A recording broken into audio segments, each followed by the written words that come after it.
Ya, gimana? Apa yang bisa saya bantu? Sebentar, Pak. Kok Silakan. nggak gerak ya? Apanya yang nggak gerak? Oh, gerak. Tes. Oke. Ini Anda pakai browser biasa nih atau pakai app? Eh, pakai apps kayaknya, Pak. Udah ada di laptop. Oh, kebetulan ada. Ya. Ya, sudah kalau ada. Oke. Makasih ya, Pak Dasapta udah berkenan buat Ya, sama-sama. ngobrol wawancara. Jadi Ya. sebenarnya kami tuh lagi ngerjain liputan tentang air kan, salah satunya Hmm. akses air di Kota Bandung. Hmm. Nah, salah satu tulisannya tuh mau bikin tulisan explainer eh, Hmm. perbedaan sumur artesis sama sibel karena dari kami Hmm. sendiri takut ada beberapa dari kami ataupun masyarakat yang juga salah Hmm. kaprah tentang artesis, tentang sibel dan Ya. cara masuk air lainnya gitu, Pak. Hmm. Oke, Itu sih. terus itu saja. Yang awal ya. Itu yang awalnya itu. Lalu Oke. sebenarnya mau ngobrolin soal itu sih eh fenomena penurunan muka air tanah gitu, Pak. Ya. Oke, kita bahas satu-satu ya. Jadi Oke. yang pertama, ini layar kelihatan ya?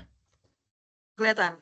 Oke, jadi saya mau coba aja nih ya pakai ini live ya. Jadi kalau saya bikin kotak begini, kemudian saya bikin kotak begini, kemudian saya tambah dengan satu kotak lagi di tengah. Nah, kira-kira beginilah. Ya, ini copy paste lagi. Ya, oke. Yang Anda maksudkan dengan sibel itu apa? Sibel. Saya masih pahamnya kalau sibel nggak terlalu dalam dari Ya, artesis ya. itu sering eh, sering apa namanya orang apa ya mungkin itu bahasa awam, bahasa bukan awam, bahasa umum, bahasa komunikasi sehari-hari. Bahkan untuk menyebut kata-katanya secara lengkap aja nggak lengkap gitu sebenarnya. Jadi yang disebut sibel itu sebenarnya berasal dari kata submersible, itu submersible ya. Jadi submersible itu ya sesuai ininya apa namanya artinya apa sesuai ya arti asalnya submersible itu kan tenggelam ya. Bisa ditenggelamkan gitu, tenggelam atau bisa ditenggelamkan kan gitu ya. Nah, jadi yang disebut submersible itu sebenarnya adalah pompa itu. Jadi kalau ini saya bikin, saya selesaikan dulu gambarnya ya, cepat. Saya selesaikan dulu gambarnya cepat. Oke. Nah, gini aja dulu ya. Ini saya kasih warna ungu. Oh, mirip ya. Saya kasih warna oranye aja. Nah, ini. Yang ini saya kasih warna dan yang ini saya kasih warna kuning. Nah, yang ini saya kasih warna hijau. Oke. Nah, jadi submersible itu adalah pompa itu. Pompa yang ditenggelamkan.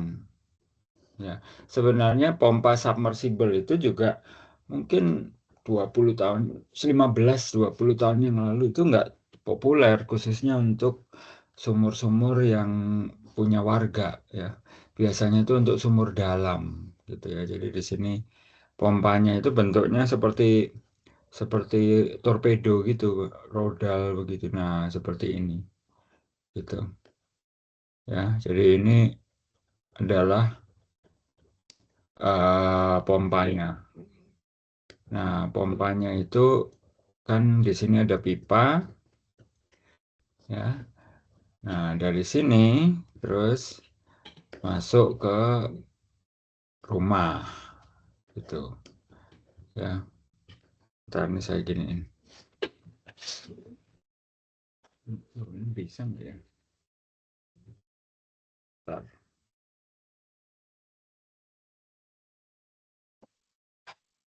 Oke, nah, jadi ini sana. Nah, ini masuk ke, kalau zaman dulu itu di pabrik. Itu. Sumurnya itu sumur dalam. Ya, jadi yang warna pink ini adalah sumur dalam. Ya, sumur dalam. Nah, namanya juga sumur dalam. Maka yang diambil adalah aquifer yang relatif dalam. Gitu kan? Nah, begitu.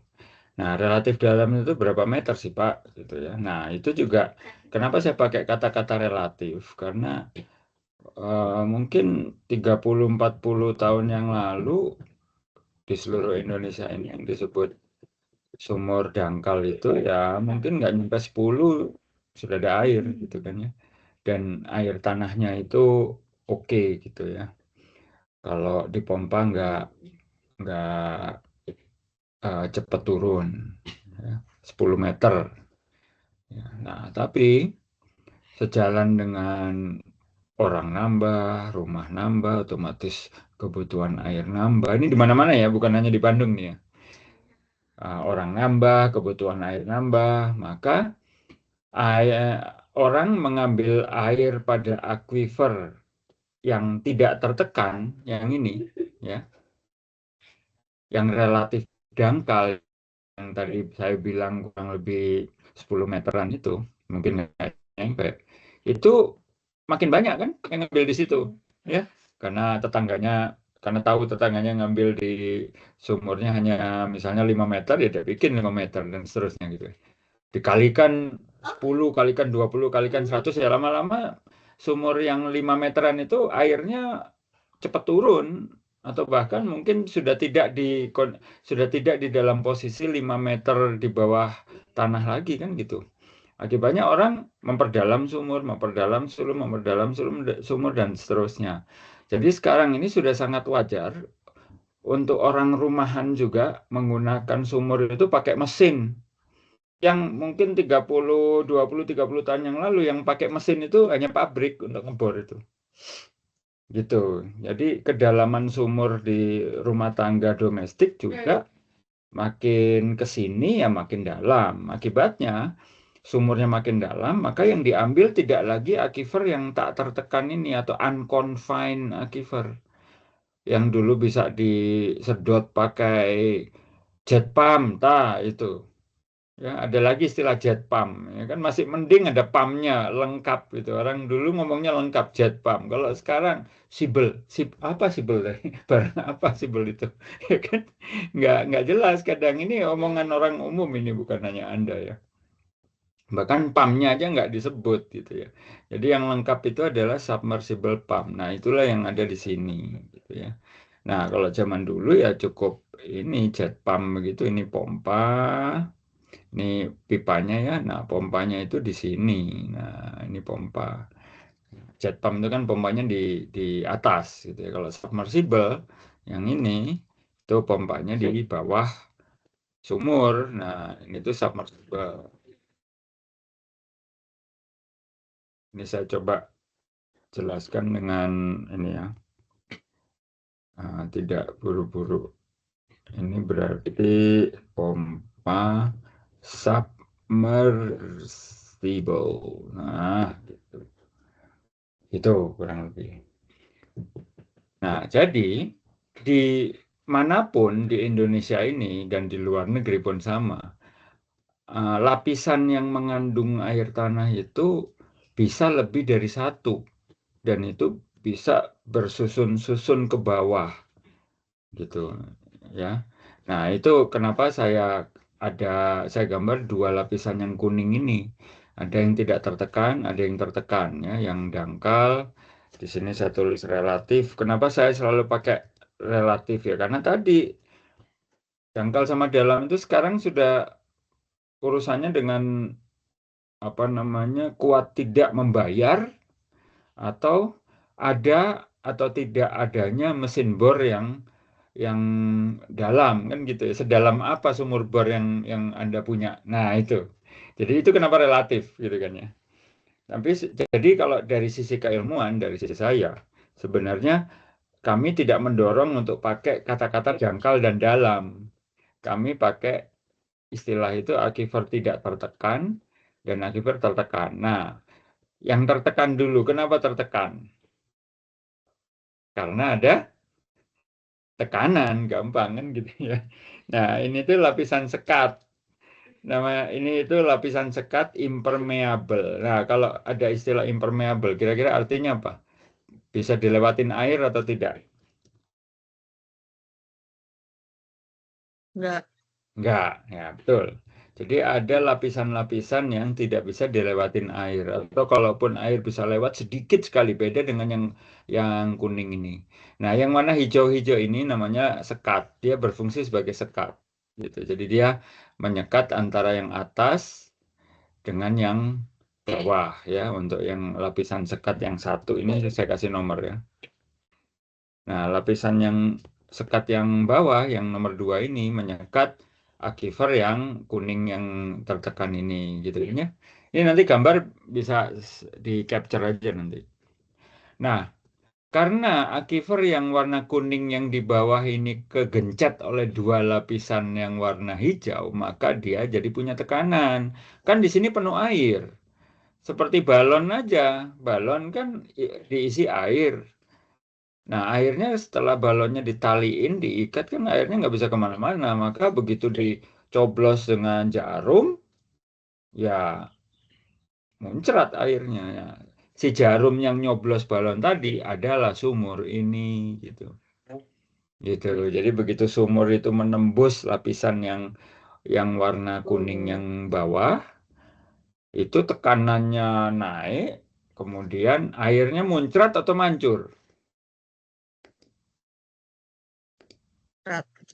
Muncrat. Makanya yang benar itu jamu air muncrat, bukan air mancur gitu ya. Kalau mancur itu dari atas ke bawah. Kalau muncrat dari bawah ke atas. Kenapa kok bisa muncrat Pak Irwin? Karena ada tekanan dari di sini kan. Gitu. Nah, ini namanya kalau dalam bahasa umum, ini juga sering dipakai oleh orang ya.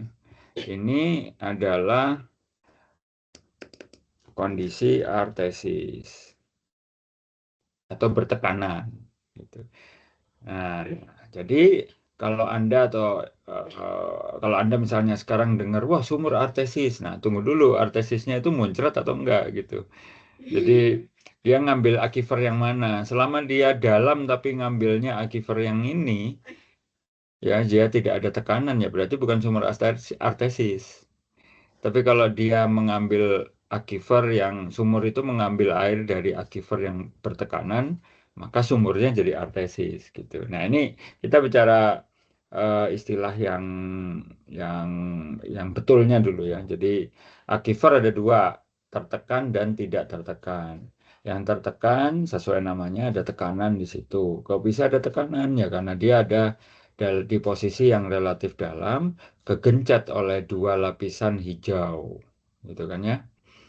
Nah, kemudian ada aquifer yang tidak tertekan. Loh, kok bisa tidak tertekan? Ya, karena dia hanya dialasin yang lapisan hijaunya ada di bawah, seperti ember jadinya, gitu kan ya. Di atasnya nggak ada tutupnya, ya. Ibaratnya begitu aja, seperti ember, ada tutupnya nggak? Kalau ada tutupnya dan penuh diisi air, maka dia tertekan. Tapi kalau embernya nggak pakai tutup, ya dia aquifer yang di atas ini yang tidak tertekan gitu. Jadi bagian atasnya itu betul-betul kontak langsung dengan rumah kita gitu. Nah, kalau saya tanya, mana yang lebih rentan terhadap apa namanya rentan terhadap kontaminasi? yang tertekan. Coba dilihat lagi. Nih, gambarnya begini nih. Nah,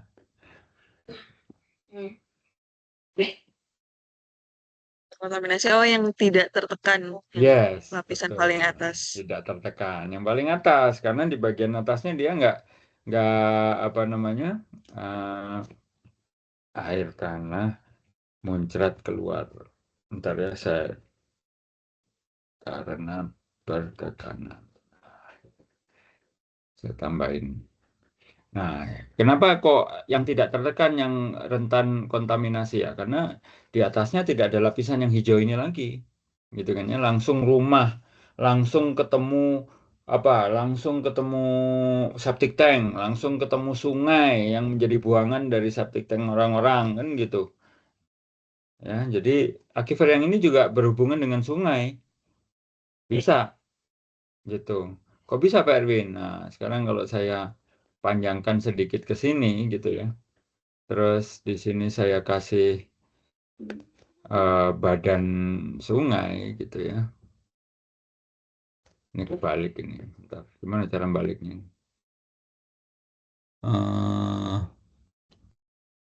Rotate. Nah, ini kan artinya Microsoft yang bagus. Oke lah. Oke, pakai ini aja, pakai tangan saya. Oke, nah. Jadi kalau di sini saya kasih begini, nah, ini kan lembah ya. Terus di sini ada air sungainya gitu ya. Ini air sungainya nih. Nah, kan berhubungan kan?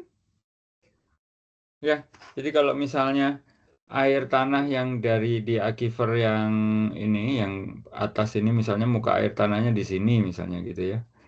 Saya kasih segitiga terbalik ini sebagai simbol bahwa ini itu muka air permukaan suatu permukaan. Jadi ini muka air tanahnya ya. Disingkatnya MAT ya, muka air tanah. Nah, ini kalau saya tarik ke sini, tek ya kan nabrak sungai kan? Ya. Jadi aquifer yang tidak tertekan, kalau ada sungai di situ, maka air tanah yang ada di dalamnya bisa saling bertukar gitu. Ya bayangin aja kalau rumah ini di pinggir sungai, ya rumah ini di pinggir sungai, terus dia punya sumur ini, dia punya apa namanya, punya pompa kenceng begitu. Nah, muka air tanah itu nanti jadi narik, ini nyambung ke sana gitu. Jadi ketika muka air tanahnya disedot, dia turun sampai ke level ini, ya. Muka air tanahnya karena disedot turun sampai ke level ini, maka ini bisa nyambung ke sana. Jadi ini pun ikut kesedot ke sini. Tuh. Jadi yang dia sedot campuran air tanah dan air sungai gitu. Gitu.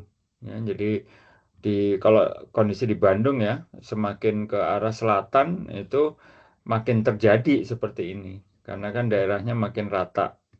Ya, makin selatan tuh maksudnya yang di daerah yang rata ya, Mbak Amanda ya, bukan makin ke selatan ke daerah Pengalengan, ya itu kan naik lagi gitu ya, gunung lagi artinya. Ya, ini yang daerah yang masih flatnya, misalnya Bale Endah, Dayakolot, begitu ya, itu kan ada Sungai Citarum juga. Kok Citarum? Iya benar Citarum. Nah, itu kan sungai-sungai di Kota Bandung itu kan mengarahnya yang dari arah Dago Lembang itu ke arah selatan ya ke bawah ke selatan masuk ke Sungai Citarum. Nah, yang dari Pengalengan dari selatan ngalirnya ke utara masuk juga ke Sungai Citarum gitu kan. Nah, kondisi yang masih flat itu ya Dayakolot, Bale Endah, Majalaya itu ini terjadi gitu. Nah, jadi ini sistem yang perlu dipahami dulu gitu kan ya. Nah, berikutnya saya tambah sedikit ya. Katakanlah di sini ada awan, ya. Terus ini turun hujan. Nah, maka air hujan itu akan ngalir kemana yang paling gampang? Yang pertama, kalau Anda jadi air, paling gampang ngalir kemana? Ke sungai. Iya, betul, ke sungai. Jadi run off ya. Anda kalau saya boleh tahu, Anda dulu S1-nya apa, Mbak? Komunikasi. Oke. Nah, penting Anda harus ngerti ini karena Anda ahli komunikasi ya kan.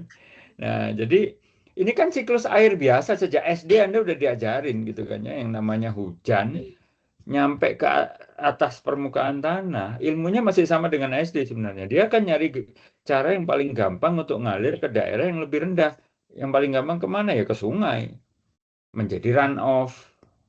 Nah, istilah run off itu larian permukaan. Ya, ada juga yang buku teks SD SMP SMA yang nulis begitu. Ada yang nulisnya run off gitu kan ya. Tapi kan saya dulu kurikulum merdekanya sosial Pak Erwin ya. Sebenarnya SMP lah, saya nggak ngomong SMP, SMP ya gitu ya. SD SMP diajarin kok ini sebenarnya gitu ya. Nah, kemudian selain dia ngalir ke sungai, air hujan itu bisa kemana lagi? Ini siklus siklus ini ya, siklus air ini, air yang sederhana. Ini run off. Nah, terus kemana?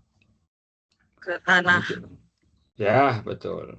Ke permukaan tanahnya atau infiltrasi. Jadi dia bisa infiltrasi begini gitu. Nah, di sini infiltrasi gitu ya. Nah, kemudian mungkin tambah satu lagi, ada yang menguap ya kan? Evaporasi. Nah, gitu. Ya. Nah, jadi ini siklus yang sederhananya. Nah, pertanyaannya, air ini bisa masuk, infiltrasi ini bisa terjadi kalau apa? Ini ceritanya interview atau kuliah ini kan gitu ya. Makanya ini lebih baik ngobrol gitu loh. Kalau saya ditanya-tanya terus kan, ini saling nanya aja. Nah, infiltrasi itu bisa terjadi kalau nggak usah pakai ilmu canggih-canggih. Kalau ada hujannya. Betul. Kalau ada hujannya, betul. Artinya apa? Artinya selama ada hujan, maka infiltrasi itu sangat mungkin terjadi. Nah, Bandung itu Anda bisa Google ya untuk tambahan referensi Anda nanti. Coba Google curah hujan Bandung rata-rata setahun berapa. Bandingkan dengan curah hujan di mana NTT gitu coba. Ya Nusa Tenggara sana. Yang katanya kering, kering, kering. Nah itu coba di Google sebagai pembanding. Berapa kali lipatnya. Ya. Jadi selama ada hujan, infiltrasi mestinya bisa terjadi. Hanya kalau apa?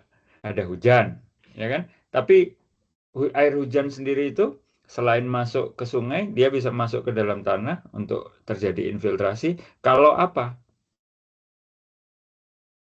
Kalau coba lihat gambar saya aja, jangan kemana-mana.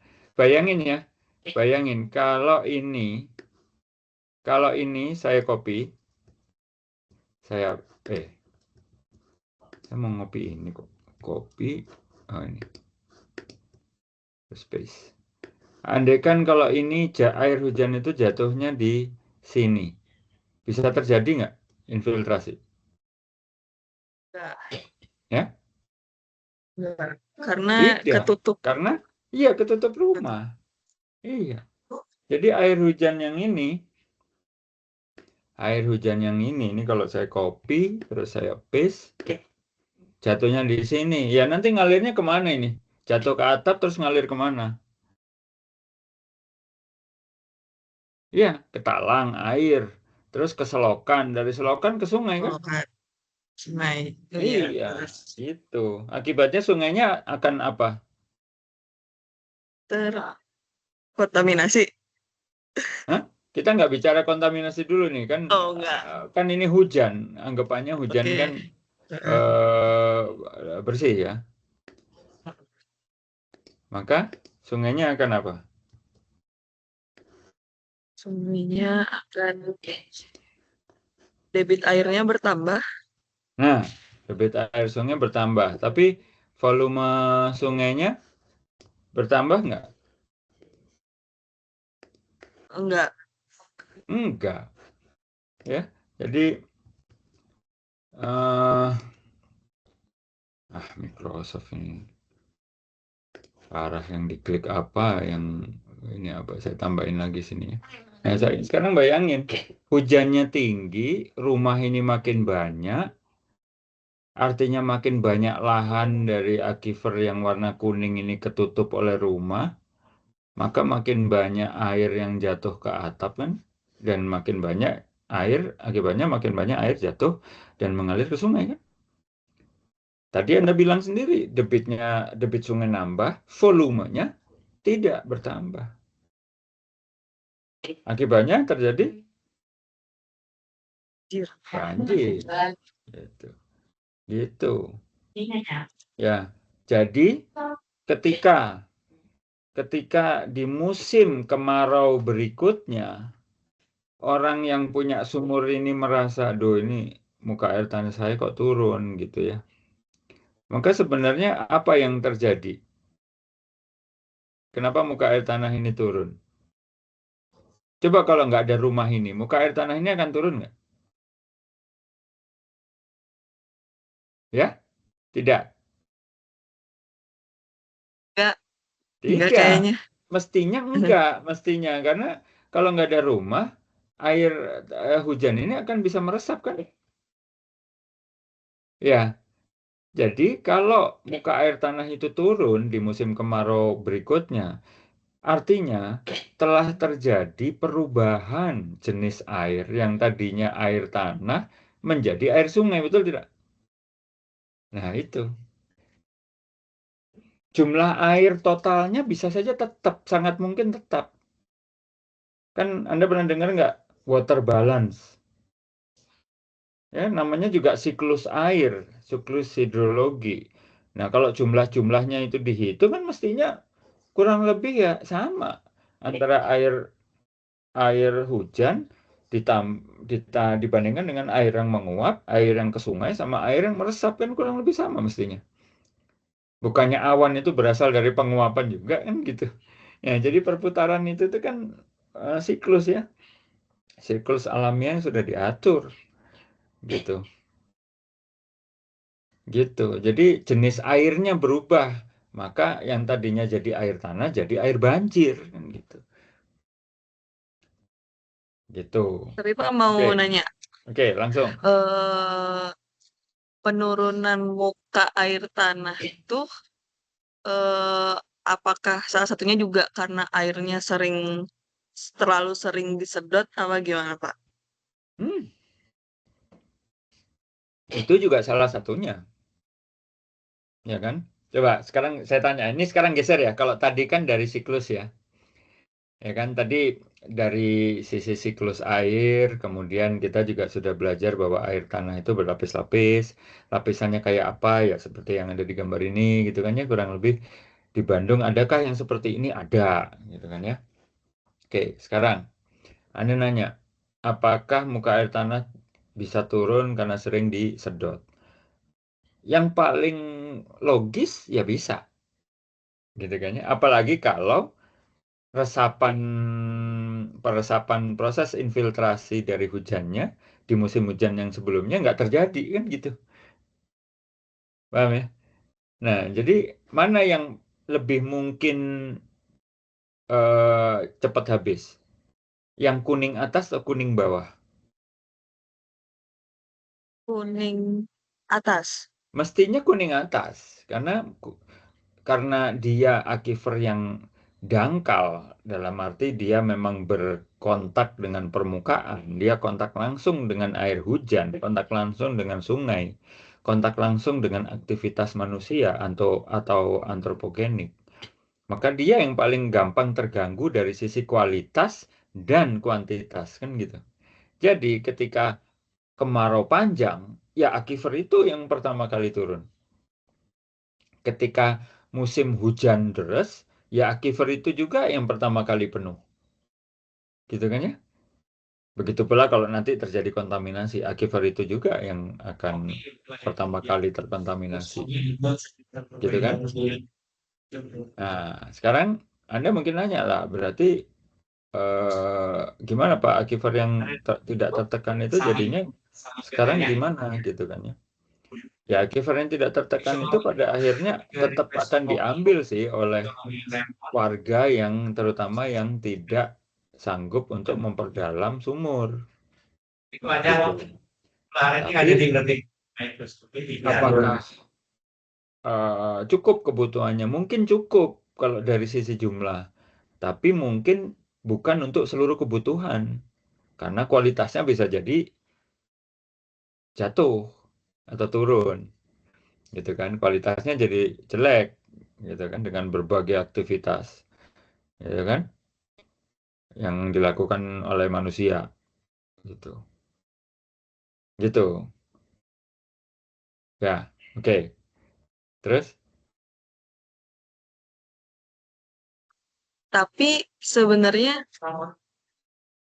masih aku saya masih belum connect sih kalau hmm, selain karena keseringan disedot, ya, faktor lain muka air tanah turun tuh bisa apa aja hmm. gitu, Pak? Gimana gimana? Selain disedot, Selain disedot gitu, hmm, ada faktor lain nggak muka air tanah tuh turun gitu, itu faktor turun. lainnya? Nah, kalau sekarang dari yang saya sudah jelaskan, karena disedot satu, apalagi karena dari yang cerita saya barusan sampai di titik ini.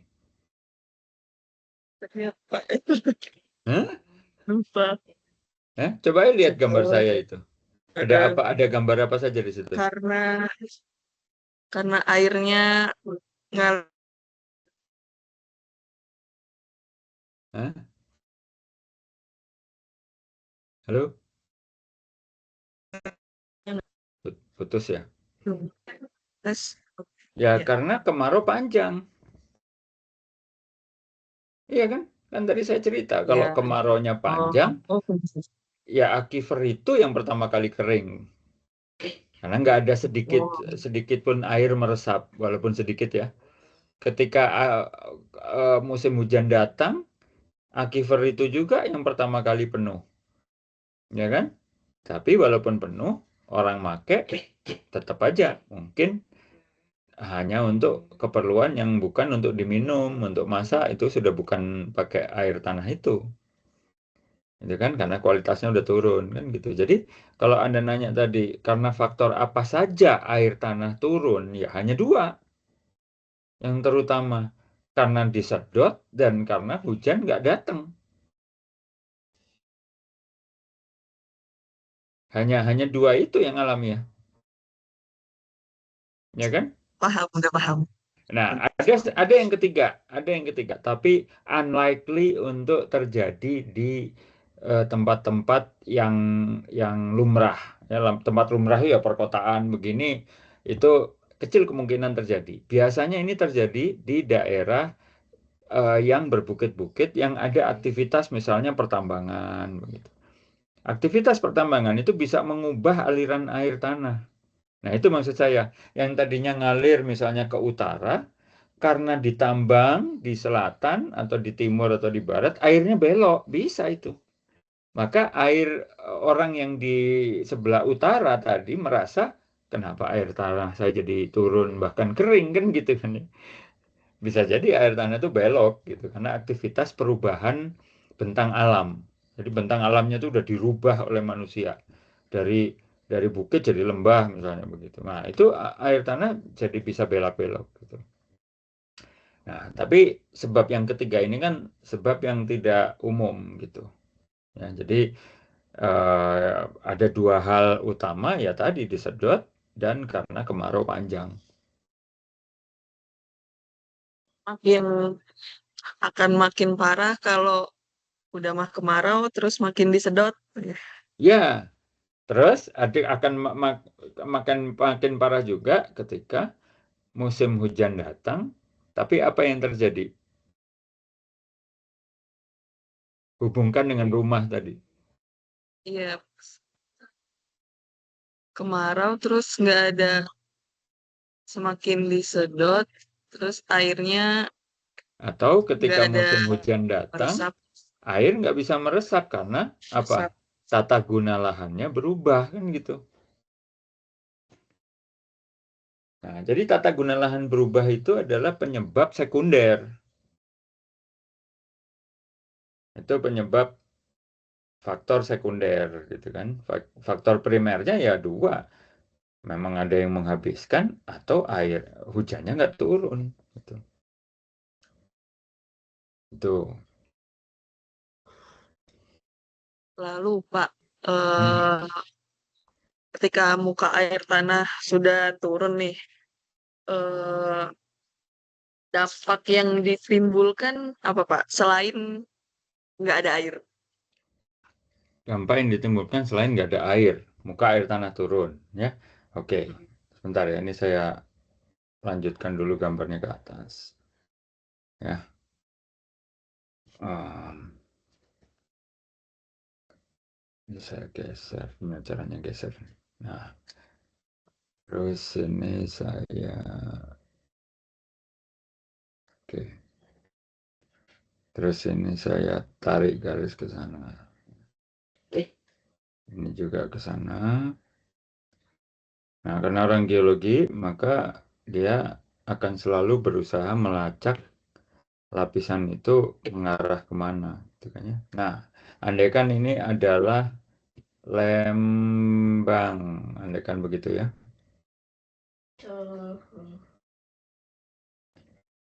Ini utara atau selatan? Ah, utara kelamaan Utara. Anda mah. Utara. Utara. Nah, jadi ini kan yang namanya daerah resapan itu kan daerah Lembang sini katanya daerah utara. Begitu pula untuk selatan Bandung yang tinggi itu juga daerah resapan kan ada Pengalengan segala macam kan tinggi-tinggi juga tuh, ya kan? Jadi air tanah itu mengalir dari utara ke selatan. Ya, selain dia meresap bisa di daerah yang ini, dia juga bisa meresap di daerah yang di perkotaan juga selama ada lahan untuk meresap, gitu kan ya. Nah, sebelum saya jawab pertanyaan Anda tadi, sekarang aquifer yang tertekan ini dari mana Pak infiltrasinya? Kan ketahan oleh ini, ya kan? Yang kuning bawah ini kan ada airnya. Air tanahnya itu berasal dari mana? Kalau dari hujan kan dia harus ngelewatin ini dulu yang sekat pertama ini. Bukannya tadi katanya airnya nggak bisa lewat sini gitu kan. Betul, air tanah yang ada di sini itu mayoritas berasal dari area yang lain. Bisa dekat, bisa jauh. Karena ini lihat pipanya ini. Pipanya ini kan mengalir ke nyambung pipa ini tuh nyambung kalau ini kita umpamakan pipa ya. Itu nyambung ke suatu daerah yang lain. Mungkin ya di daerah Bandung Utara situ yang resapannya masih oke. Ketika hujan masuk, hujan turun, airnya meresap jauh ke dalam, munculnya di kota Bandung gitu. Tapi di kedalaman yang sudah lebih dari mungkin saya nggak tahu lebih dari 50 meter, mungkin sudah 100 meter gitu. Gitu. Ya, bentar ya. Ini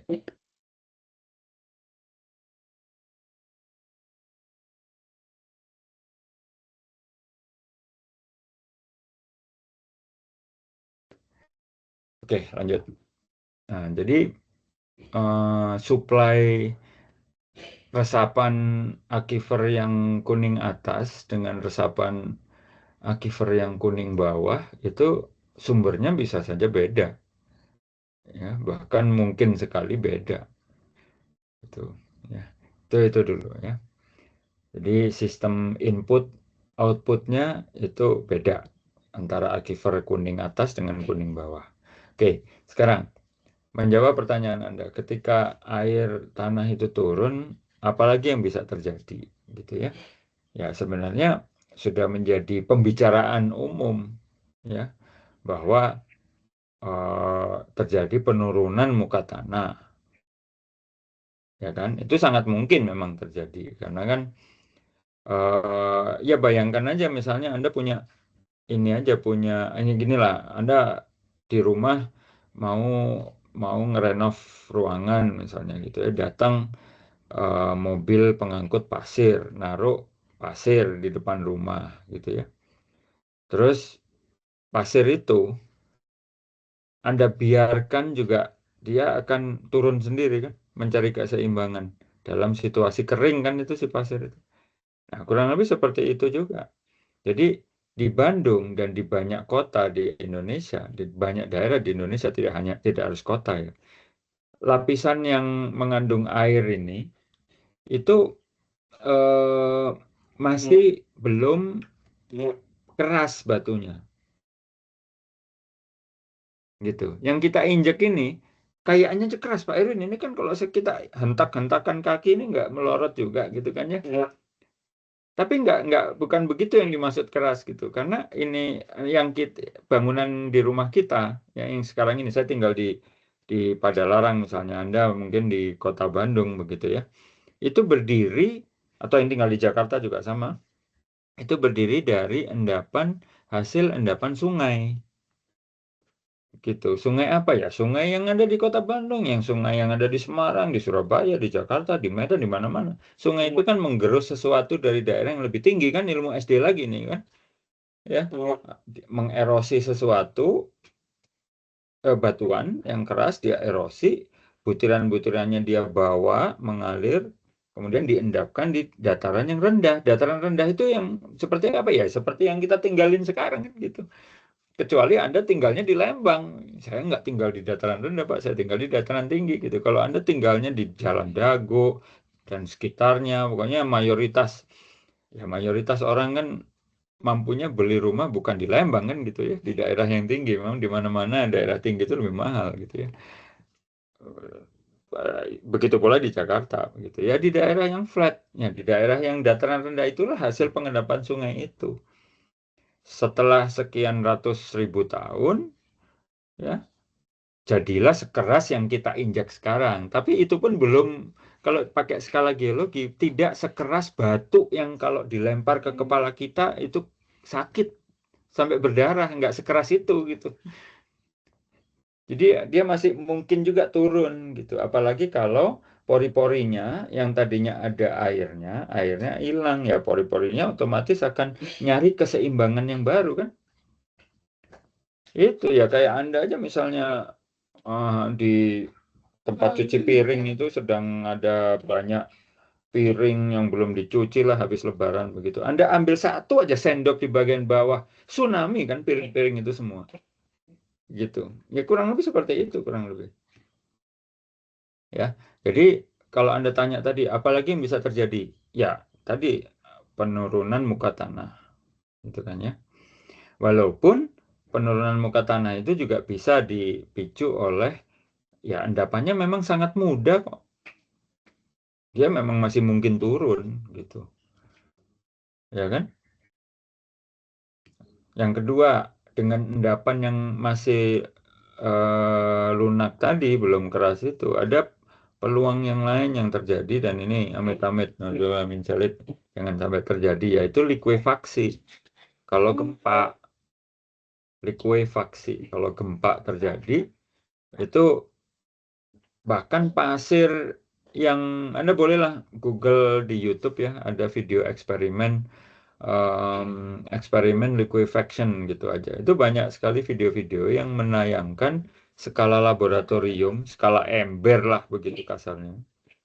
Itu bahkan tanah yang lembab, pasir lembab ini. Lembab itu kan airnya nggak kelihatan. Ya, namanya juga lembab. Bukan pasir basah, kuyup, bukan.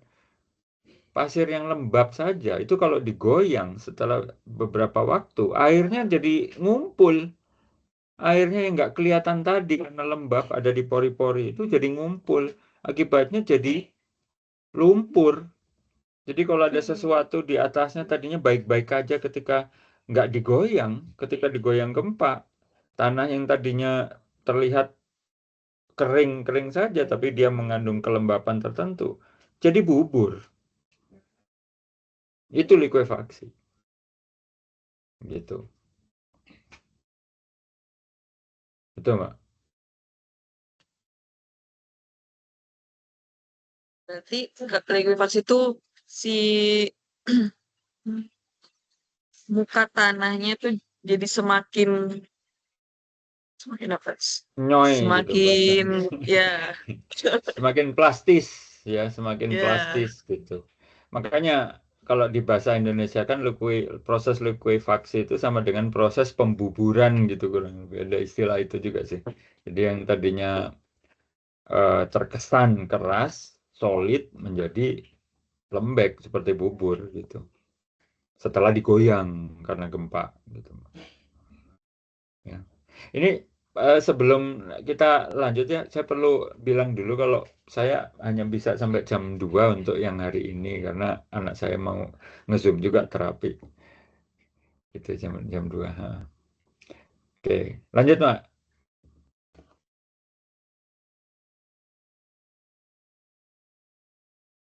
Oh, mau balik lagi ke awal, mau Oke. mastiin pemahaman soal Sibel dan Artesis. Ya, Berarti si sumur pompa submersible, ya ya kan? pompa sama Sibel sama Artesis. Berarti itu si submersible tuh alatnya, terus Betul. Artesis tuh itu airnya gitu ya. Apa? Artesis itu air yang bertekanan, air Ca tanah yang nah, bertekanan itu artesis. Nah, berarti kalau eh si alat Sibel tuh bisa berarti bisa sampai dalam banget dong Pak buat itunya. bisa. Kenapa orang pakai pompa submersible yang tenggelam di dalam air? Karena dia lebih efisien untuk mendorong air dari bawah ke atas. Karena dia kan terendam air di bawah kan dia gitu. Beda dengan pompa jet pump yang pakai gaya sentrifuga. Itu dia tiup. Jadi kalau jet pump itu sebenarnya prinsipnya dia meniup eh, air yang ada di bawah itu dia tiup dari atas untuk kemudian karena ditiup maka air yang di bawah jadi muncrat ke atas, kedorong ke atas gitu. Itu itu prinsipnya. Jadi lebih nggak efisien gitu kan ya. Setelah ditemukan dan harganya makin murah pompa submersible itu maka orang lebih memilih pompa submersible gitu. Ya. Lalu eh apa apa yang bisa dikatakan kalau ini tuh sumurnya artesis gitu Pak? Apakah dari aspek kedalaman dia airnya, apa Oke. pompanya atau gimana tuh Pak? Oke, sumur disebut artesis kalau air tanah yang keluar dari sumur itu bertekanan. Itu dulu, bertekanan. Nah, tekanannya dari mana? Ya karena dia berasal dari lapisan akuifer warna kuning yang bawah. Kan lapisan akuifer warna kuning itu berisi air. Dia kegencat oleh dua lapisan yang warna hijau itu. Gitu. Karena dia kegencat, maka air yang ada di dalamnya juga jadinya mengandung tekanan kan. Jadi begitu dilubangin dengan sumur, maka airnya muncrat keluar. Atau kalaupun tidak muncrat keluar, airnya naik. Bisa saja sih airnya itu hanya sampai sini misalnya. Muka airnya itu bisa hanya sampai sini misalnya. Bisa. Kan airnya mestinya di sini dong. Ya kan airnya kan mestinya di sini. Tapi dia karena bertekanan, airnya bisa naik sampai di sini gitu. Bisa juga dia muncrat sampai ke permukaan. Yang jelas air itu bisa naik. Karena apa? Karena ada tekanan. Makanya disebut sebagai air tanah artesis. Ada sumur yang membuat air itu keluar, namanya sumur artesis. Terus, bagaimana cara mengeluarkan airnya supaya lebih ekonomis? Ya, bisa keluar saat dibutuhkan. Pakai pompa. Pompa apa jenisnya? Pompa submersible. Gitu urutannya. Oke, paham. Nah, Satu kali lagi Pak, ya, pertanyaan silakan. terakhir deh. Misalnya eh muka air tanah semakin turun sampai ke Hmm, possible nggak sampai ke aquifer tertekan tuh sampai ke bawah lagi sampai habis gitu. bisa, bisa. Bisa. Jadi aquifer yang rentan turun, tadi udah kita sepakati aquifer kuning yang atas ya, rentan turun ya. Kenapa? Ya karena yang ngambil banyak, gitu kan ya. Kenapa? Ya karena sumurnya dangkal. Kenapa? Karena sumur dangkal lebih murah, gitu kan ya. Maka dia rentan turun. Nah, aquifer yang tertekan, yang kuning bawah, mungkin nggak dia turun? Bisa dia turun juga.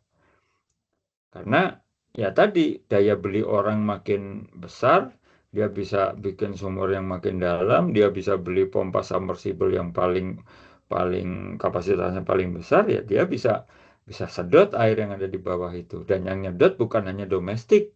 Kalau akifernya dalam kan, kuning yang bawah itu relatif dalam kan. Nah, sumur itu makin dalam kan makin mahal. Maka selain orang kaya, orang domestik ya untuk kebutuhan domestik yang kebutuhan keluarga kaya, pabrik yang ngambil. Itu. Ya. Bentar, Bapak ngobrol dulu. Ya. Gitu. Bisa.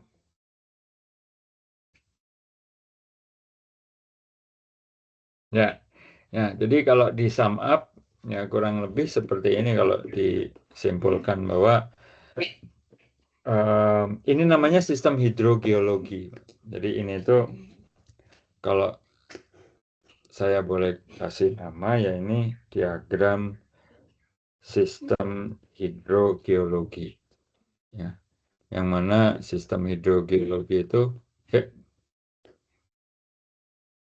nah, diagram sistem hidrogeologi yang mana dia menjelaskan siklus air tanah.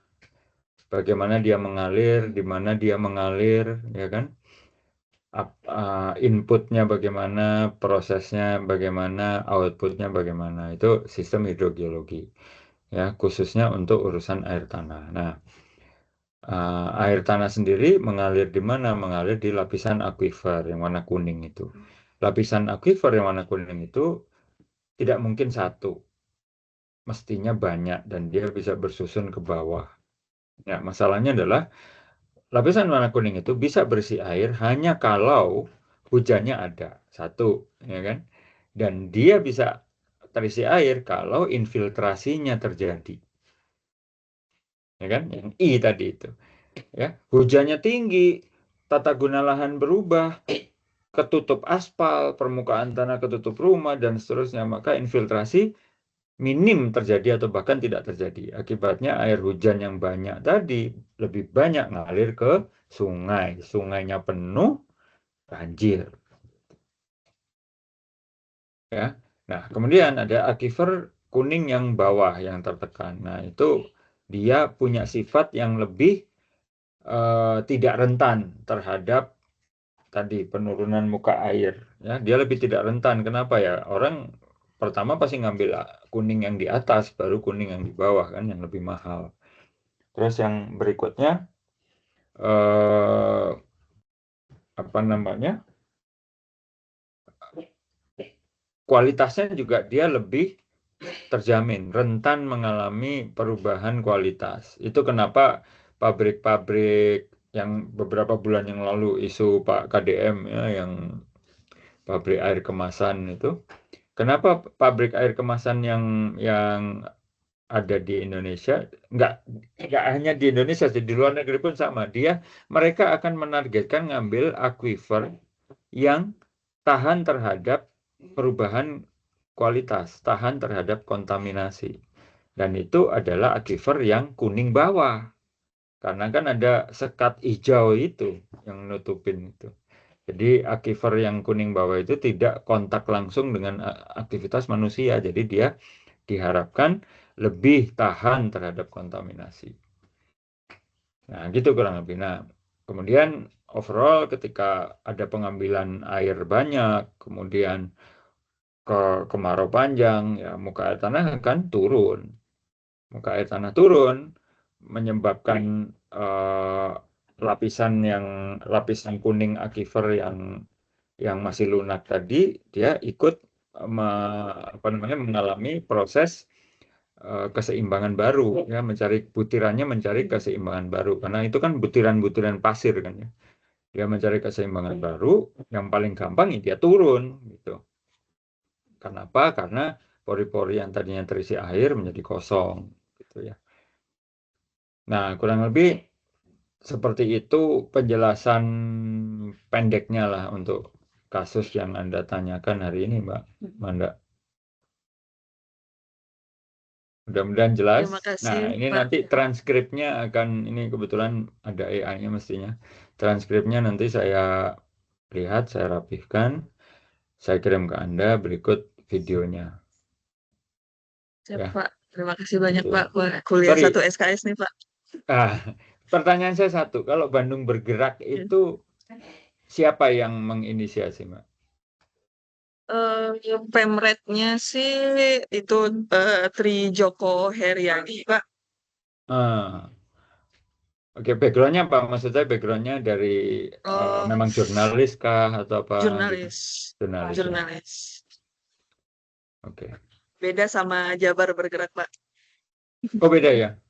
Oke. Beda. Oke. Saya nggak terlalu memperhatikan sih. Tapi kalau Bandung Bergerak kebetulan ada beberapa sering ada teman dosen yang nulis di situ. Gitu. Mm-mm. Nah, Oke, gitu, Pak. itu dulu. Terima kasih banyak, Oke, Pak, sami-sami ya penjelasannya. sudah kontak saya. Makasih. Nanti janji saya ini saya rapikan, saya kirim ke Anda. Oke. Makasih ya Mbak Manda ya. Salam buat Terima teman-teman kasih di banyak, sana. Pak. Ya, Yuk, sami-sami. mari, Pak. Saya Mari. izin live ya. Ya.